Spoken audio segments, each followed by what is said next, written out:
Hay lugares en el mundo donde la tierra y el mar parecen ponerse de acuerdo para ocultar tragedias. Lugares donde el aislamiento es tan absoluto que cualquier cosa que ocurra allí queda atrapada para siempre en el silencio. Uno de esos lugares es la costa de la Patagonia.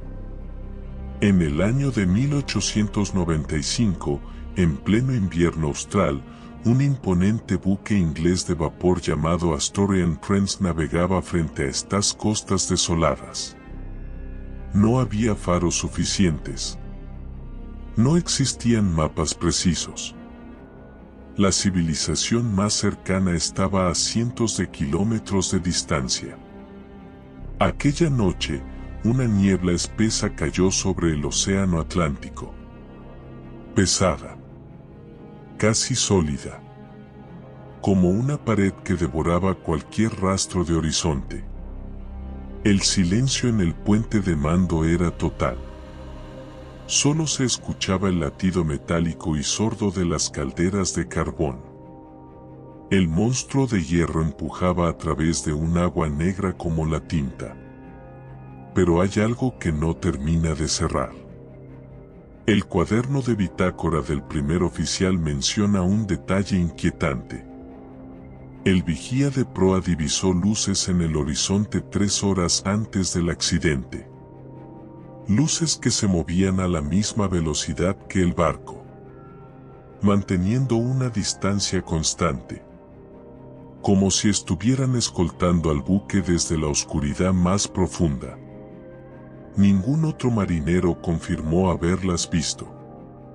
Y en 1895, en esa parte específica del mapa, no había nada que pudiera emitir luz. Ni otros barcos. Ni faros. Ni asentamientos. El imponente carguero de 3.300 toneladas golpeó el fondo de piedra. El estruendo pareció desgarrar la noche entera. El metal crujió contra la roca viva de la restinga patagónica. La inercia del coloso de acero lo arrastró varios metros sobre el lecho marino antes de detenerse. Quedó atrapado. Inmóvil. En medio de la nada. Sin embargo, lo verdaderamente perturbador de esta historia no fue el accidente. Fue todo lo que pasó después. En la soledad de una nave que se negaba a morir. En las semanas siguientes, mientras el invierno congelaba la costa y el viento aullaba como un animal herido, la tripulación tomó una decisión drástica. Abandonar la nave. Pero lo hicieron de una forma extraña. Sin emitir señales de auxilio. Sin incendiar bengalas. Cuando los pobladores de las estancias costeras de Santa Cruz los encontraron días más tarde, aquellos hombres estaban demacrados. Tenían la mirada perdida. Hablaban de algo que no pertenecía al barco. Algo que no podían describir con palabras exactas. Algo que los obligó a huir hacia el frío mortal antes que quedarse una sola noche más a bordo del gigante de hierro. Para los peones de las estancias de Santa Cruz, aquel invierno de 1895 fue el más duro del que se tuviera registro. El viento blanco cortaba la piel. La nieve cubría los pastizales. Borraba cualquier camino. Por eso, cuando vieron surgir de la niebla a más de 20 hombres caminando en fila india, la sorpresa fue total. No llevaban caballos, ni abrigos pesados. Muchos ni siquiera tenían botas adecuadas para el terreno de piedra afilada. Eran los sobrevivientes del Astorian Prince. Pero sus rostros no reflejaban alivio. Reflejaban un trauma que iba mucho más allá de un simple naufragio. El grupo caminaba en un silencio absoluto. Como si tuvieran prohibido hablar entre ellos. como si el ruido pudiera atraer a algo que todavía lo seguía desde la costa. El capitán caminaba al frente. Sujetaba una pequeña caja metálica de latón contra el pecho. Sus nudillos estaban blancos por la fuerza de la presión. Cuando uno de los dueños de la estancia se ofreció a guardarla en una caja fuerte por seguridad, el capitán lo miró con ojos hundidos. Desorbitados. Le dijo en un susurro, si la abrís, no va a parar. Nadie volvió a insistir. Pero todos los que estuvieron cerca de la habitación del capitán esa noche coincidieron en algo. La caja hacía un leve sonido. Un tintineo rítmico. Metálico. Incluso cuando el capitán no se movía. Incluso cuando la caja estaba apoyada sobre una mesa sólida. Los testimonios recogidos por los lugareños no coinciden. Algunos marineros decían que el barco se estaba inundando rápidamente. Otros juraban que el casco estaba intacto. Que el agua nunca llegó a entrar. Alguien estaba mintiendo. O alguien estaba viendo cosas que no estaban ahí. La sospecha de un crimen a bordo comenzó a circular. Pero cuando las autoridades intentaron interrogar al capitán, este solo daba respuestas circulares. No dio detalles sobre el cargamento. No explicó por qué ordenó evacuar una nave que no corría peligro de hundirse. Solo repetía que el barco ya no les pertenecía. Decía que había una presencia en el nivel inferior que los observaba a través de las planchas de hierro. Algo que no tenía una forma clara, pero que se hacía más pesado, más real, cada vez que el sol se ocultaba tras los acantilados. Ahí fue cuando dejaron de dormir por completo. Para entender qué pasó realmente, hay que volver unas semanas atrás. La Patagonia Argentina de finales del siglo XIX era una frontera salvaje. Un lugar donde la ley llegaba meses tarde. Donde el océano era el único dueño de la verdad absoluta.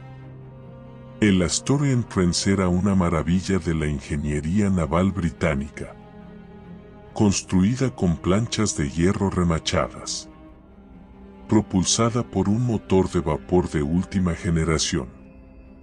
Podía atravesar tormentas que habrían hundido a cualquier otro buque. Había zarpado desde Liverpool con un destino claro, el Océano Pacífico. Cruzando por el peligroso Estrecho de Magallanes. Llevaba una carga muy específica. Bajo secreto absoluto. Ni siquiera figuraba en los manifiestos de aduana originales. A medida que el buque avanzaba hacia las aguas heladas del Atlántico Sur, la tripulación empezó a notar comportamientos extraños. El capitán había ordenado colocar guardias armadas las 24 horas. Frente a las escotillas de la bodega número 3.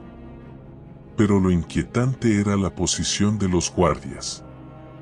No miraban hacia afuera para evitar que alguien entrara. Los marineros apuntaban con sus rifles hacia la escotilla cerrada. Sellada. Como si esperaran que algo intentara salir desde el interior. Hacia la superficie del barco. El acceso a las profundidades quedó restringido. Los marineros decían que el capitán pasaba horas junto a las compuertas de la bodega. Inmóvil. Como si estuviera custodiando una tumba que se negaba a quedarse callada. No daba órdenes. Simplemente apoyaba la oreja contra el metal frío. Escuchaba. Cuando el primer oficial le preguntó si debían revisar las cadenas de la carga ante la tormenta, el capitán respondió, no hagas ruido. Si sabe que estamos acá, va a empezar a golpear. En ese instante, el barco dejó de ser un refugio. Se convirtió en una jaula de acero. Nadie volvió a bajar solo a ese sector. El miedo se volvió parte de la rutina. Un pasajero invisible que viajaba en la bodega número 3. El invierno en el Atlántico Sur no tiene piedad. A la altura de Santa Cruz, la temperatura cayó a 10 grados bajo cero. El viento trajo una niebla que borraba el mundo. Dejaba al barco navegando en un limbo gris. En medio de este aislamiento, el comportamiento del capitán se volvió perturbador. Ya no hablaba con sus oficiales.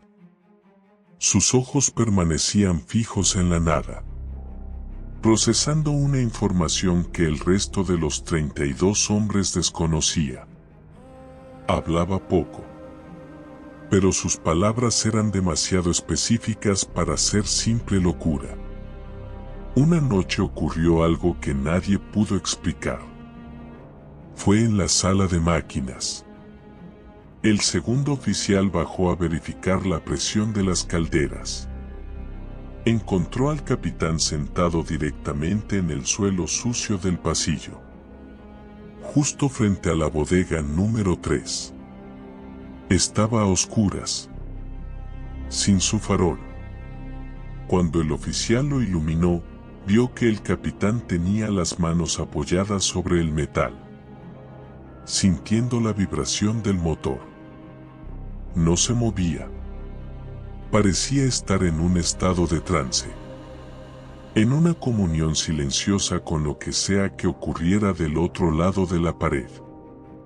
El problema real ya no era el barco, ni la tormenta.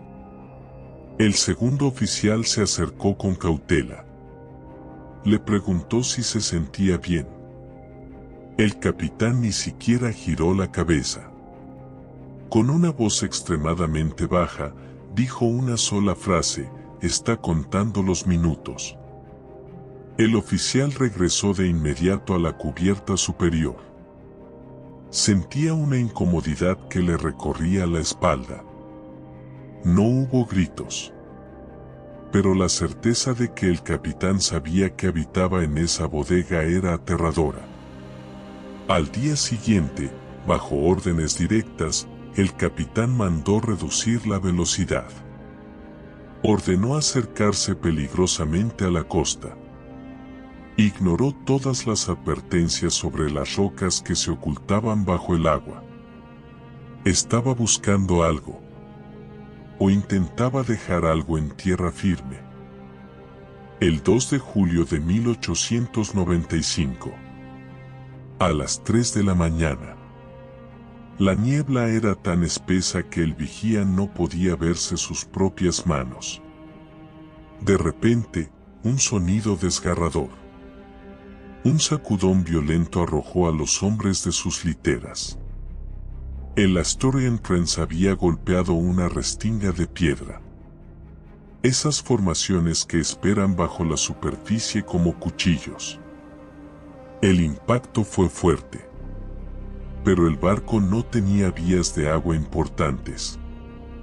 No corría riesgo de hundirse. Estaba firme sobre la roca. Seguro. Sin embargo, el pánico que estalló no fue por el accidente. Fue por el silencio absoluto que siguió al golpe. El capitán salió de su camarote a paso lento. No dio órdenes de salvamento. Se paró en la cubierta y ordenó apagar todas las luces del barco, incluyendo los faros de navegación. El Astoria Prince quedó sumergido en una oscuridad total, en medio del mar. El capitán prohibió emitir cualquier sonido, incluso hablar por encima de un susurro. Mandó a todos a sus camarotes. Colocó oficiales armados en la bodega. «Si no nos escucha, quizás pase de largo», llegó a murmurar un marinero.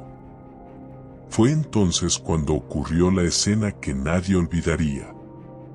Uno de los hombres de guardia se acercó lentamente a la compuerta de la bodega número 3. Quería escuchar si la carga se había movido. En ese instante, desde el interior, empezaron a escucharse golpes. Lentos, pesados, metálicos.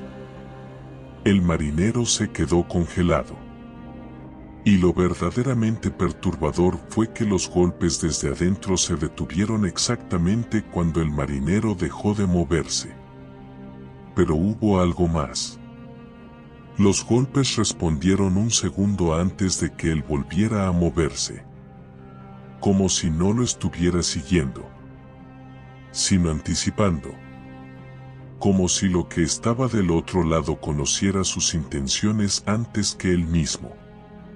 El silencio volvió a reinar. Pero ya nadie creía estar a salvo.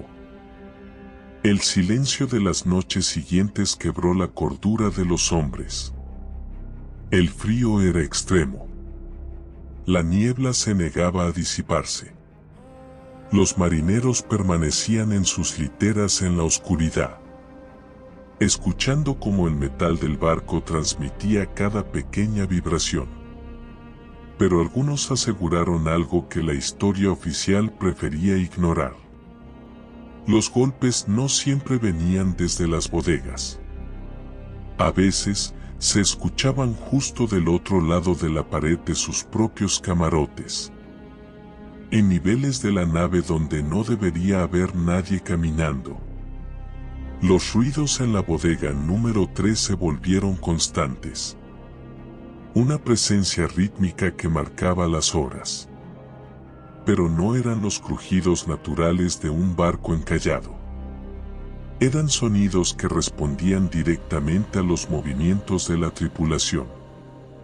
Si alguien caminaba por el pasillo, los golpes lo seguían por debajo del suelo. Con una exactitud quirúrgica. Era una incomodidad permanente. ¿Por qué el capitán no permitía abrir la bodega? ¿Por qué prefería mantenerlos a todos a oscuras? Nadie volvió a bajar solo al sector de las calderas, ni a la despensa. La paranoia se extendió como un virus. Algunos empezaron a decir que el capitán no quería ser rescatado, que el accidente había sido una decisión deliberada.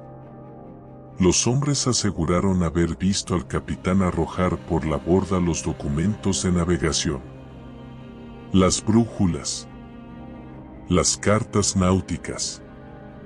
Cuando el primer oficial le exigió una explicación coherente, el capitán respondió con una calma que helaba la sangre: si nos encuentran acá, lo que está abajo va a encontrar la forma de salir con ellos. No hubo más preguntas esa noche. Solo el sonido del hierro golpeando contra el hierro. Para la cuarta noche, la situación era insoportable. El miedo a lo que estaba pasando adentro del acero superó el miedo a morir congelados en la estepa. 2 marineros de guardia abandonaron sus puestos. Dejaron las armas tiradas. Estaban temblando. Se negaban a hablar. Aseguraban haber escuchado una voz que salía de la compuerta sellada. Una voz que no usaba palabras humanas. Emitía un sonido monótono que generaba un dolor de cabeza insoportable. Una necesidad física de arrojarse al mar. El problema real nunca fue que el barco estuviera roto. El problema era lo que el barco estaba protegiendo de nosotros. El capitán permanecía encerrado, ignorando los golpes que ya eran una vibración continua. En un acto de desesperación, los marineros decidieron amotinarse. Pero fue un motín en el más absoluto silencio. Nadie gritó. Porque todos sabían que hacer ruido era peor. Aprovecharon que la marea estaba alta para ocultar sus movimientos. No hubo silbatos. Solo el sonido sordo de las sogas rozando el metal. El jadeo de hombres aterrorizados que querían huir de su propia sombra. Dejaron atrás todo. Comida. Abrigo. Pertenencias valiosas. Hay algo que sigue sin tener sentido. El barco estaba intacto. Tenía carbón para meses. Provisiones completas. Sin embargo, 32 hombres prefirieron enfrentarse a la muerte por hipotermia antes que quedarse un minuto más. Su único objetivo era poner distancia. Escapar de una estructura que ya no sentían como propia, sino como el cuerpo de algo más. Aprovechando la niebla, la tripulación bajó los botes al agua negra. El capitán salió de su camarote a paso lento. No intentó detenerlos. Llevaba la pequeña caja de latón bajo el brazo, sujeta con una correa de cuero gastada. Se sentó en la barandilla. Observó en silencio cómo los marineros remaban desesperadamente hacia la costa oscura. Al final, sin decir nada, el capitán subió al último bote. Parecía aliviado, como si hubiera cumplido una tarea que nadie le pidió, pero que él sabía necesaria. Mientras se alejaban remando, miraron hacia atrás por última vez. La silueta de la Astoria en Trent se recortaba como una masa negra, informe, amenazante contra el cielo gris. Y fue en ese momento cuando escucharon el último sonido proveniente del buque. No fue el viento, ni las olas. Fue un lamento largo, agudo, metálico. Pareció surgir desde las chimeneas gigantescas. Resonó en todo el golfo. Un sonido que no se parecía a nada conocido por ningún hombre de mar. Era una mezcla de metal retorcido y de algo que parecía intentar imitar una voz humana, gritando de pura frustración. Los marineros clavaron los remos en el agua con todas sus fuerzas. Huyeron de aquel lamento que los persiguió a través de las olas hasta tocar tierra firme. Ese sonido quedó grabado a fuego en sus mentes. Después de ese viaje, todos se negaron a volver a navegar. Se quedaron tierra adentro, lejos del alcance de las mareas, viviendo con el miedo constante de que el mar volviera a reclamar lo que dejaron atrás. Días más tarde, la noticia llegó a los asentamientos. Un grupo de lugareños organizó una expedición hacia el punto del accidente. Querían saquear la carga, desmantelar el barco. Conocían perfectamente cada rincón de la costa. Sabían dónde estaba la restinga descrita por los náufragos. Llegaron al amanecer. El sol de invierno iluminaba los acantilados. El mar estaba extrañamente calmo, liso como un espejo. Pero cuando miraron hacia el agua, se quedaron paralizados. No encontraron absolutamente nada. El imponente Astoria en Trent había desaparecido por completo de la superficie. No había maderas flotando. No había manchas de carbón. Ni un solo rastro de metal retorcido sobre las rocas. Un barco de ese tamaño y peso no desaparece así en aguas poco profundas. Es, desde cualquier punto de vista lógico, imposible. Pero hay un detalle final que genera una incomodidad profunda. Incluso hoy, 25 años después de la desaparición, un grupo de topógrafos encontró los restos de una pequeña casilla de madera abandonada cerca de un acantilado. En su interior, sobre una mesa carcomida, había una pequeña caja metálica de latón, idéntica a la que el capitán llevaba contra su pecho. La caja estaba abierta, forzada desde adentro, y en el suelo de la casilla, los topógrafos encontraron marcas profundas en la madera, como si algo extremadamente pesado y con bordes filosos hubiera sido arrastrado. Pero las marcas no iban hacia la puerta. Salían de la casa y se perdían en la estepa, como si algo hubiera aprendido a moverse solo. Nunca se siguieron esas marcas. Nadie quiso hacerlo. Los topógrafos abandonaron la zona antes de terminar el trabajo. Dejaron el misterio tal como lo encontraron. Porque hay cosas que el silencio de la Patagonia cuida por una razón. Y es mejor no preguntar cuál es.